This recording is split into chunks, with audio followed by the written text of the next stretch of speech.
If this is your first time logging into Seller Central, this is the video for you. I'm going to give a complete guide on how the dashboard works in Seller Central and all of the things you need to click on and look at. My name is Stephen Pope, and I'm the founder of My Amazon Guy.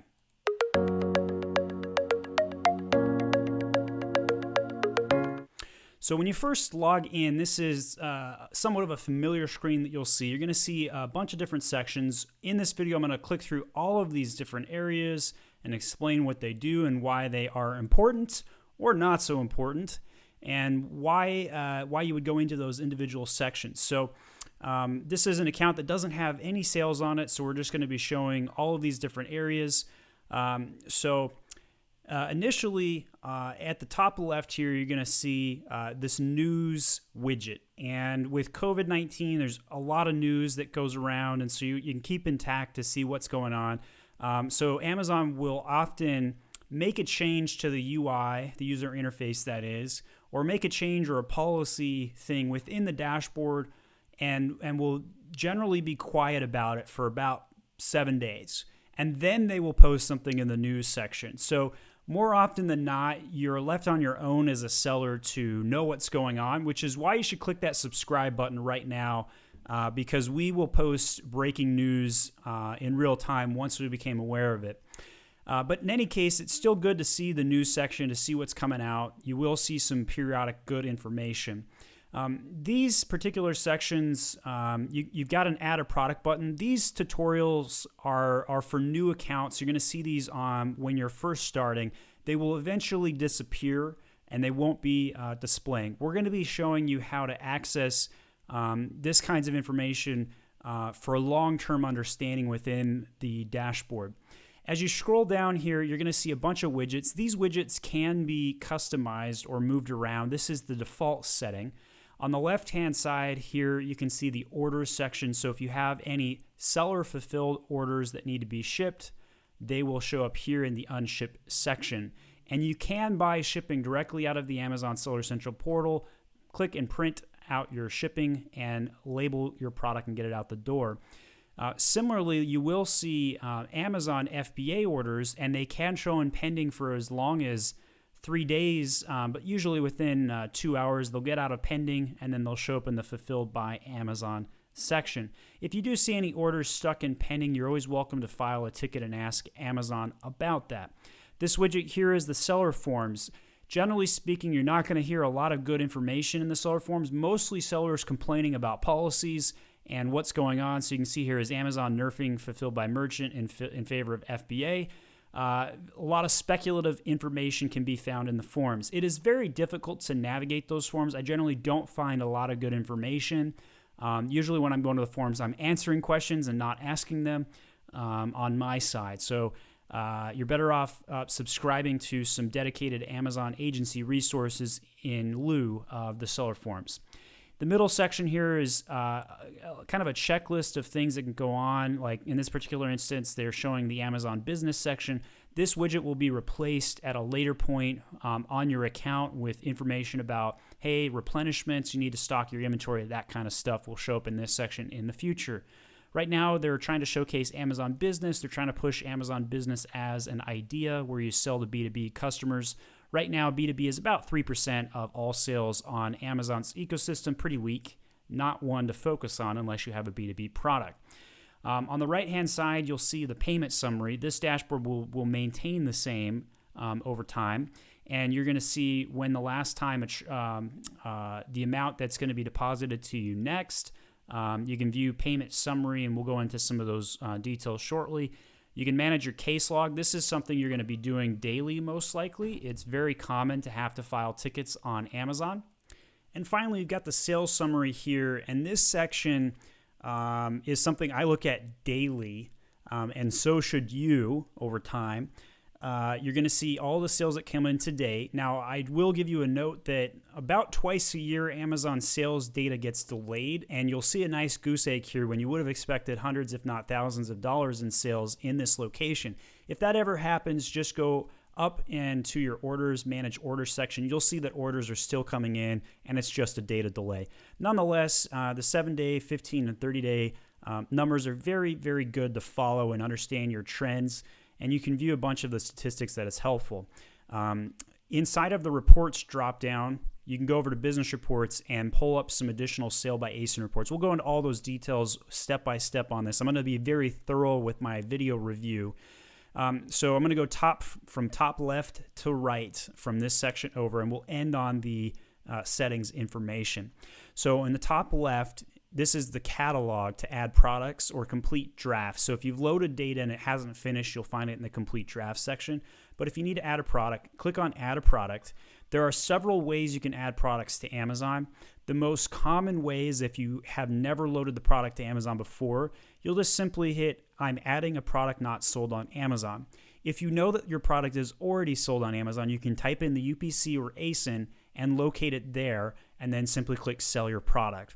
But if you're adding one that's not sold on Amazon, you would click on this and then you could find the category, load in the product data, including the price and the UPC and images, and build out the listing. So very basic process to navigate and where to go to build out or add products. The second section is your inventory section. And in here, there are many, many drop downs. Manage inventory. And in here, this is where you can see all inventory that's previously been loaded in all shapes and forms and sizes. When you're first loading the dashboard, you will get prompted with this 7 tips, if you will. So change the default settings for pagination, columns shown, filters, and all that can be done in this section with the preferences. So sometimes I like to see the business sales rank, and that's usually a column I'll enable. And the next tip it gives you, it says, hey, here's some filters where you can see that there's all active, inactive, incomplete, listing removed, etc. The one that you'll most commonly use on the radio, I like to call these radio buttons. The most common one you're going to use is the Amazon one, especially if you're selling FBA and you want to just filter for all active products. If you build parentages on your listings, that is children of a product connected together. So let's say you've got a t-shirt in black and you got a t-shirt in white. You might have those connected to what's called a parent SKU. And if you do, then it's hard to look at all of your inventory in one shot. So I like to use this radio button, filter it over to Amazon. That'll get rid of all of your parent SKUs, and then you can see all of your data in real time. The next section is the search function. This is allowing you to go in and type in any ASIN, UPC, or title. It does have to be a full word match. You can't do like a partial. So if you're selling a t-shirt and you just type in shirt, it will not show up your listings. So you do have to be very thorough on the word match there. But if you type in a SKU, make sure it's case sensitive as well. If your SKUs are all in all caps, you can type in a lowercase, it won't pull up your listing or your products. And then you got the ASIN, which you can copy and paste from a detail page, etc. Actions, and you can do this in many, many different forms. So there's a lot of bulk actions on this dropdown. My most common one that I will tend to use is to create a shipment. So in this section, you can select multiple products to create a fulfillment shipment, which sends it into Amazon's FBA program. You could also do other bulk changes, deleting listings, updating other various attributes as well. So this shows you where you can add listings or change filter criteria, and it shows, you basically can click on any of these drop downs and it will sort it by top to bottom, alphabetical, least to most, most to least, that kind of stuff. And you can see all of that good information that is available for that. Whenever you change the filter, you might have to change your page size. So on the bottom left, it allows you to have anywhere from 50 to 200 listings that show up at a particular time. And then finally, get your navigation up here. There are multiple different locations to check out. So you can see all inventory. That'll show every inventory that you've loaded to the account. Manage pricing. This is where you can select pricing for particular products. Make it very easy to go through and do a bulk update on that. I generally don't use this section. However, I usually do one-to-one price changes, or I use a template upload if I'm going to change multiple things at the same time.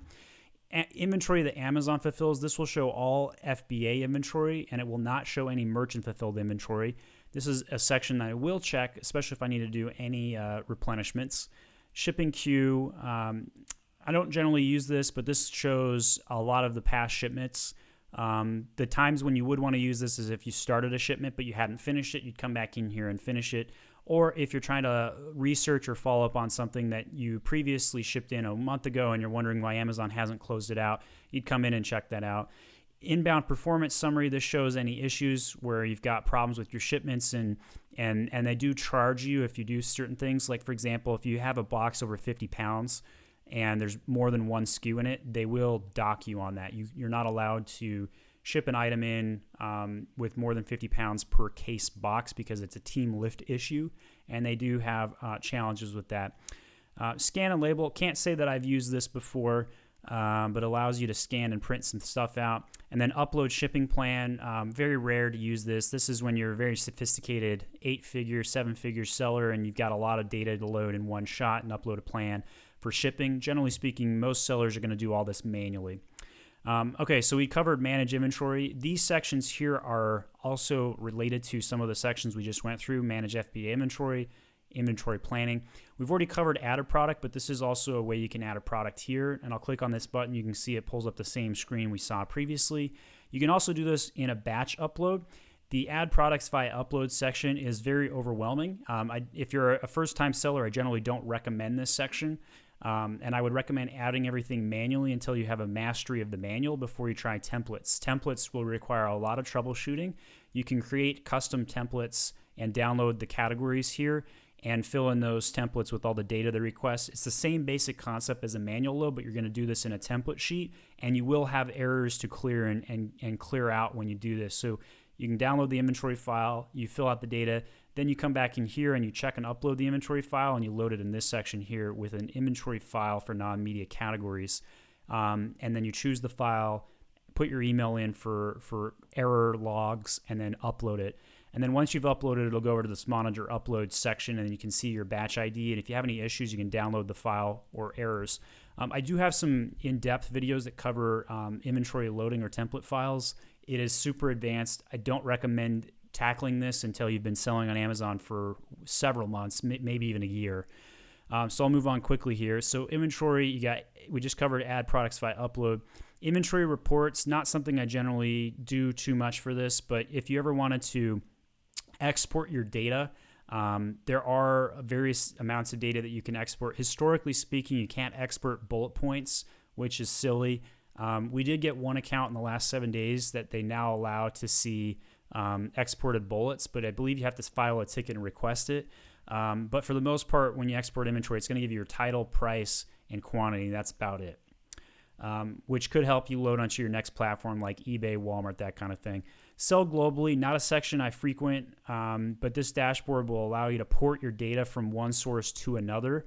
Until you're selling in the US and doing really good, I generally don't recommend launching in other markets. The Canada market is about 5%, 7% of the US market, about the size of the New York State. So pretty weak market. Mexico is even smaller, well under a percentage point. And generally, we don't have clients that like to spend a lot of time in that section. All right, so that is the global section.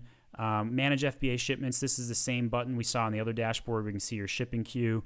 And then finally, upload and manage videos. I do have a dedicated video that covers how to load videos. You do have to have brand registry in place, but it's a very basic process to upload a video, so it shows up on the detail page. So that covers all of the inventory dropdowns. Next is pricing. And next is the pricing section. So if you put your cursor on pricing, you go to pricing health. In here, you're going to see if you have any items that are lower priced on, say, Walmart versus Amazon. They will penalize you for this, not give you the buy box. So in here, you can see your buy box percentages. When you first launch your account, you generally don't have the buy box on anything. You have to generate a few sales. Then they will allow you to rotate with the buy box. And if you're the only seller of those items, you'll then eventually gain full dominance, near 100% buy box percentages on your own listings. But in the first 30 days, don't be surprised if you have any buy box issues, and you can track everything in here. So you got pricing health and pricing dashboard. This is the old system. The pricing health one is a brand new section, but the pricing dashboard, this is a historical one. And you'll have a 30-day graph where it shows your price buy box over time. I generally do track this and look at it from 1 month to another. If you ever have a bad sales day and you're trying to figure out why, this is one of the first areas you want to troubleshoot and come in here. And if you see your buy box drop down to 40%, you know you got a problem. and there's something to look at or a data issue. It'll also give you a list of items that aren't competitive for pricing, as well as you can switch this chart to go to sales conversion rates. So if sales are suffering and you were at 5% conversion rate and all of a sudden you're at 2, you'll see that chart here go down and have to go in and troubleshoot that information. Fee discounts, not really something you need to do anything about this. These are automatic limited time offers. So if you lower your price, Amazon may give you a referral fee break. Generally don't really see this very much on any account ever. All right, so then we got fixed price alerts. Price alerts usually happen, they're self-inflicted because you have set a min and a max price on your item. And if, let's say you are selling your item for $15 and you set the min for $14 and the max for $16, and then all of a sudden you decide to raise your price to $20, it's going to strand your item. It will show up in the price alert section here, and you can quickly come in and readjust your min and max pricing and hit save, and that will clear the error. These errors are very fast to fix within 10 minutes. Not a big deal. Automate pricing. This section will allow you to create automated price rules based on conditions. The most common condition is when you have multiple people in the buy box. Let's say you're a retailer and there's 6 other retailers selling the same items. Then you have a rotated buy box issue and maybe somebody undercut you by a penny. Well, you can come in here and create a rule that will allow you to either match their pricing or undercut them by a penny. Negotiated pricing. This is something that I have not done any work on in the past. It's only for business. You can see here, and that allows you to add customers. Probably not something you need to check out anytime soon. Next section is the orders section. The order section is a very common one. You will be checking this frequently. It's always fun to see all of the items sales that are coming in. In the past, the dashboard was pretty lacking on specific SKU data, and so I often would come in and check daily and just look at the managed orders report. One of the other things you ought to do is go download the Seller application as well for Amazon, and it's called Amazon Seller. And so you can see here's my mobile phone where you can log in and check your orders. And so I like to go through and just look at the random orders that have come through on my cell phone. I think it's a little bit more convenient to do it there than on the computer, but if you do it on the computer, it's easier to come through and you can click on all of the filters, date, time ranges. You can sort by when it was ordered. You can switch to seller fulfilled versus FBA and float it back and forth. You can also see canceled orders and pending. Things that get stuck in pending are always interesting to see. Order reports, most of these other order sections are pretty uncommon to check. You won't really use these unless you need to run a particular report. So for example, if you're trying to do merchant fulfilled order dumping and you need to know like, hey, here are the 30 orders I got today so I can deliver that to the warehouse, that's really the only time you need to use the order reports. Upload other order related information. So shipping confirmation files, shipping information, you can download a template and upload here. I don't think I've ever once used that information. Manage returns. This is only for merchant orders, so you can authorize returns here. I do recommend you just have these automatically accepted and print them out a return label, or auto accept them and just refund the customers. That's generally what most people do.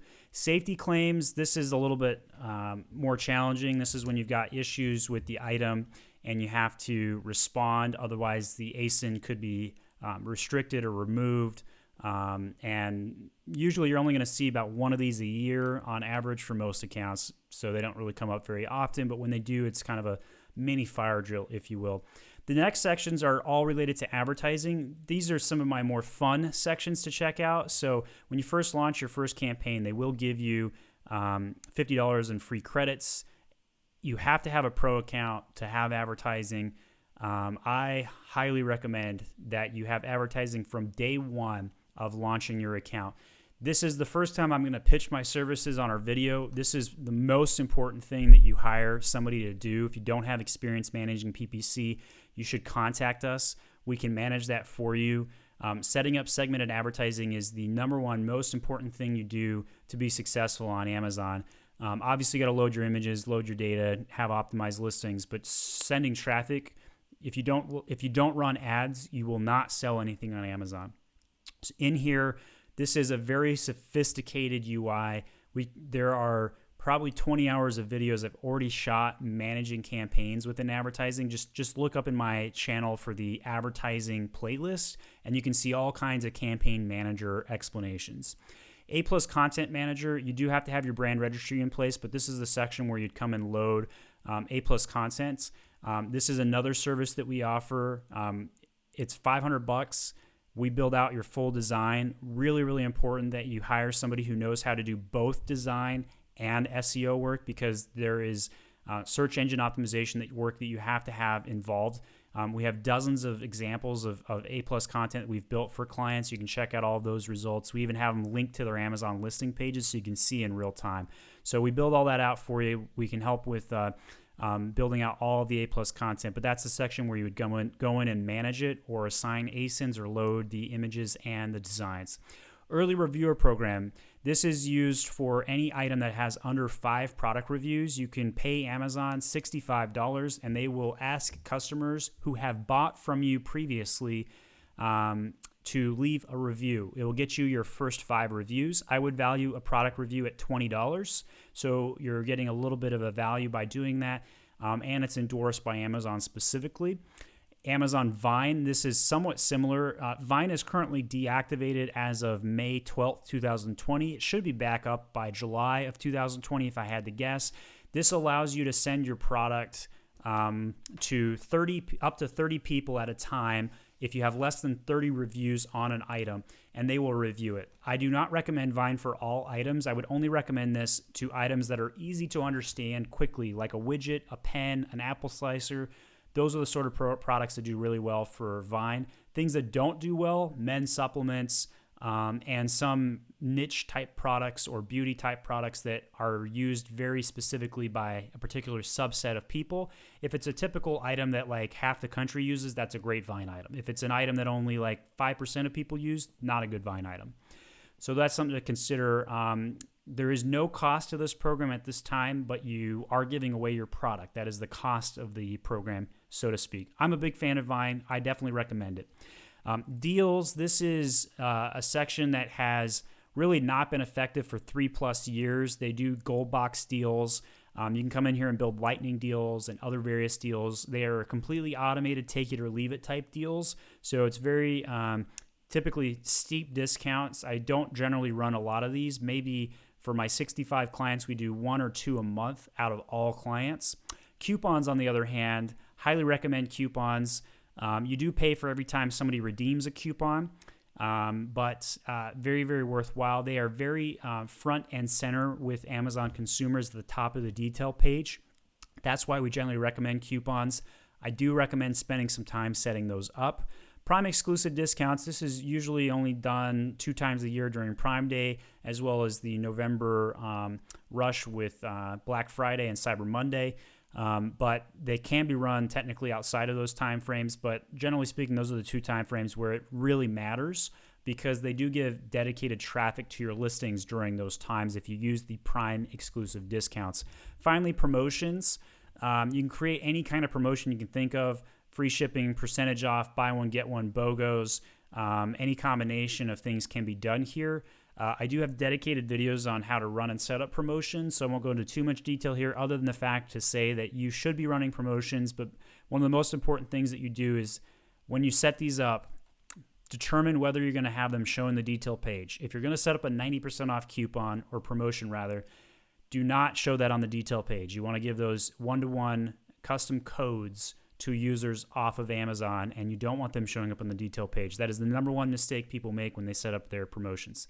Next section is the stores. This is a one-time per brand build. You can come in here and build a brand dedicated store. One of the things I really like about this is that you get a vanity URL or pretty URL, and this is one where I just typed in amazon.com/momster, and you can see a brand store page with one particular type of design. You can create subcategories, so you can put your decanters on one page, put your gourmet food on another page, glassware on a different page, and it's basically like creating a dedicated landing page for your items, which is kind of cool.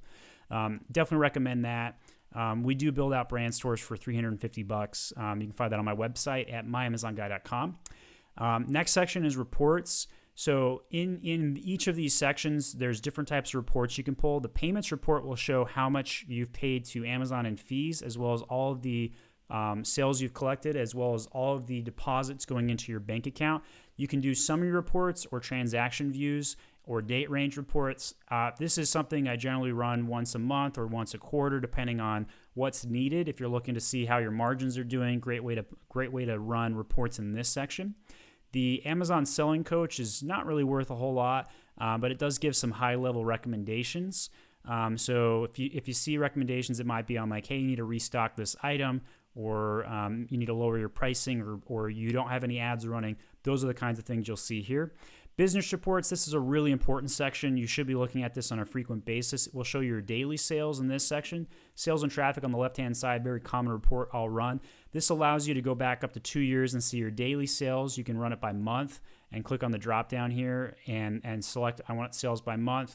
And hey, here were my sales 6 months ago. Here were my sales 2 years ago. And you can kind of change that data. You can see graph charts with sessions, ordered items, a lot of good data in here. Highly recommend spending a lot of time on this one. The sale by ASIN detail page and sales traffic, also a really great report because this will customize it down to the SKU level on all of your items and how much each of those individual items have sold, as well as their buy box percentages, sessions, number of units sold, all that good stuff. Really, really great reports in this section. I think the dashboard is very fulfilling on this regard. Next section is fulfillment. And not most of these other reports are not ones we generally check a whole lot on. But we do have issues that come up from time to time. Not enough time for me to cover every section of these that have a report to pull, but suffice it to say, if you're curious about any data question, there's probably a report that you can pull to grab it, whether it's storage fees, restocking inventory reports, stranded inventory, reconciliations. All of these are available under the reports fulfillment section. Next is return reports. This is going to show all of the reported returns as well as a customer reason. Generally speaking, I don't run these very often, maybe once a year per account to just generally see, our returns up or down.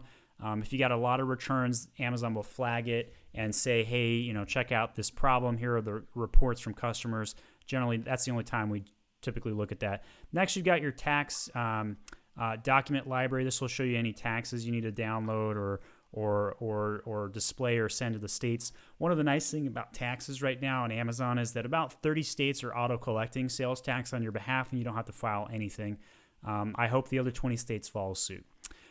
Next, we got performance. So you can see account health. This section will show you problems that are happening on the account. You got order defect rates, policy issues, you got a trademark issue, or somebody say, if anybody's complained about anything, you're going to see that in the account health section. There's a lot of different policies and reports you can pull in this section here. All right, and then feedback. So this will show all of your seller feedback. If you get a negative review, do try and come in here and remove it. Try and keep your reviews, to only 5 stars. Amazon won't necessarily remove it if you request it, but it's worth definitely checking out and changing it. And make sure you're on top of any negative reviews, respond to those, keep tabs on them. A to Z claims, this may happen to you once a year. This is when you've got a chargeback or a problem with an item that can occur. Chargeback claims, same kind of story. If they contact the bank to dispute the problem, Amazon will auto-fight these. I've only seen one chargeback claim where we've ever had to submit documents on. Probably not something you'll see. Performance notifications, this is a scary section. If you ever have a problem on the account, this is where you're going to come.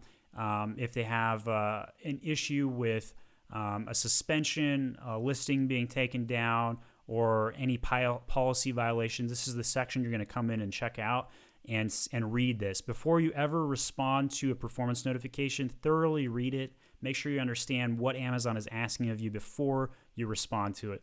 Voice of the customer, this will show you health breakdowns at a SKU level. So if you got high returns or you got defects or other problems, it will show up in here. You want to keep all of yours in excellent and good condition. If they start showing up in fair and poor, you do need to take some action on them. And you can see a bunch of other information regarding those. Lastly, you've got Seller University. This is really only helpful if you're just getting started. Got some very high-level videos in here and understanding of quick topics. But for the most part, honestly, a lot of this gets outdated pretty quickly. The portal changes so fast that most of the documentation they have gets outdated, and they don't keep a good up-to-date policy very frequently. Apps and services will be very rare if you ever use this. This is when you're trying to find like an email series app, we use Feedback Whiz, or if you need like a tool that will help you with profit calculation, that kind of stuff. Not one I'll demo today. B2B, this is the business to business portal where you can set unique pricing for businesses, but we generally don't use these hardly at all, very small subset.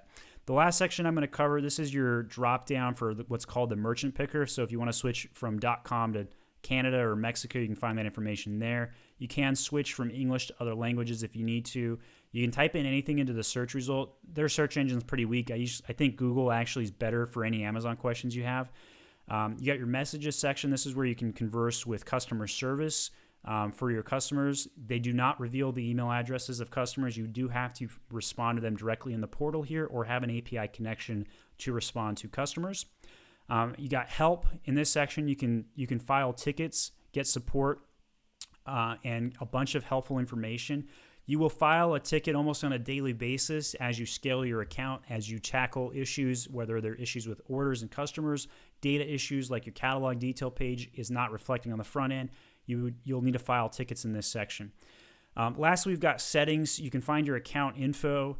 You can change your display name in the account info section. You can fill out your business and bank information in there. You can set up your notification preferences. This will allow specific emails to hit you under certain circumstances. So if you want all of your orders to go to your orders email, if you want customer messages to go to a different email address, you can customize that accordingly. Login settings, this is your actual email and password settings. Return settings, this is the section where you can choose whether you authorize returns or automatically authorize them and provide them a prepaid mailing label for that service. Gift options, never use this really, but it does allow you to allow your items to be marked as giftable. Shipping settings, this is a very common one. You'll definitely need to set this up. You can come in here and customize shipping templates for where you offer free shipping for merchant fulfilled orders, or you can upcharge for standard shipping or expedited, even 2-day shipping, as well as Prime Day shipping. You will need to customize your template, make sure it makes sense for you. You can price band it, or you can band it by weight as well. Tax settings, you only need to fill in where you've got Nexus, in my opinion, but do talk to your accountant and take their advice on what to fill in for tax settings. But at bare minimum, if you're in the state of Georgia, for example, go in there and put your Georgia state tax information. User permissions history, this is a new section. We'll show the history changes of user permissions that are added to the account. You can also change the user permissions for other people and add them into the user permissions section, which you don't see on screen here. Your info and policies. So this is what a customer can look at public facing. You usually just need to do a one-time setup on that. Basic information about your company. Fulfillment by Amazon. There are some settings in here you may need to update. So like where I like the number one thing I think you need to do is set up automated removal of items that can't be sold, and you can set up that automatic setting up. You can also enable refurb, which allows for the repackaging of an item, and you can have automatic removals for long-term storage prevention, as well as accepting Amazon barcodes or a manufacturer barcode. This is a section that you should get all of your settings in place when you set up the account, but you typically don't need to revisit very frequently. And finally, seller fulfilled exports. I don't believe I've ever used this before. It's related to the global information, but go check that out if you have any global selling. So that's a pretty high level view, as quick as I could in a half hour, go through most of the critical drop downs. Last thing I'll mention, if you ever see a red flag here, that will go to the performance notification section that we covered. Be sure to check those anytime you see them. And if you need any Amazon consulting, we hope you consider hiring My Amazon Guy. We can teach you, and we can be an expert on staff for you to manage any of these sections we covered today, whether it's advertising, design, merchandising, etc. If you have a question about how to do something in Amazon, subscribe to our channel, leave a comment, ask us anything you want. We'll be sure to shoot a video. This video, for example, was requested by one of our new clients, and so I shot it for them, and we'll shoot other videos upon request as well. My name is Stephen Pope, and I'm the founder of My Amazon Guy.